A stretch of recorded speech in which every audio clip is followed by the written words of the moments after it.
canal, tá? Hoje a gente vai brincar o heurístico. Vocês sabem o que é isso?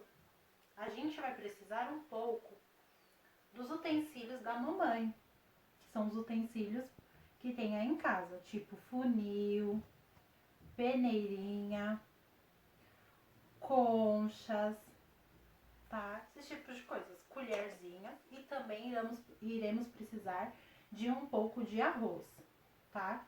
Se quem não quiser fazer com arroz, pode fazer com a farinha de trigo, de mandioca, pode fazer também com areia. A Pro optou fazer com arroz, que é o que ela tinha em casa, tá bom? A coordenação motora é a capacidade de usar formas mais eficientes dos músculos esqueléticos, resultando em uma ação global mais eficiente e prática e econômica. Permite à criança dominar o corpo e o espaço controlando os movimentos. Vamos lá para a nossa atividade? Aqui a Pro separou alguns utensílios. Aqui também eu tenho o arroz num recipiente.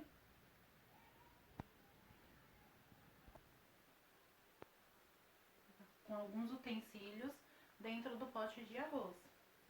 Agora vocês que vão trabalhar a imaginação de vocês como vocês quiserem brincar, tá? Deixem as crianças brincarem conforme elas desejarem. Olha, que a Pro descobriu que tem algo enterrado.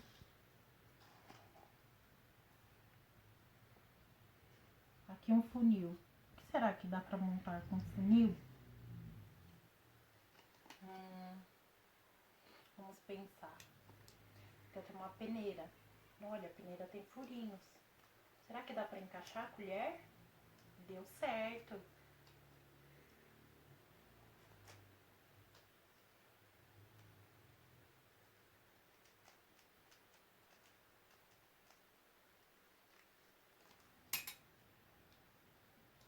Aqui na mão a Pro tem um pegador. Olha, a Pro conseguiu pegar uma forminha. Vamos colocar lá dentro do arroz.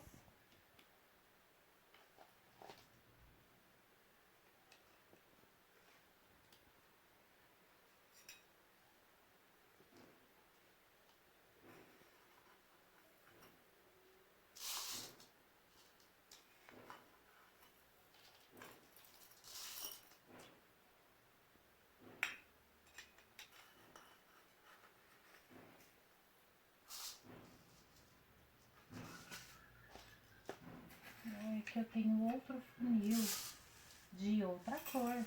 Olha, esse funil ele tem o furo mais largo.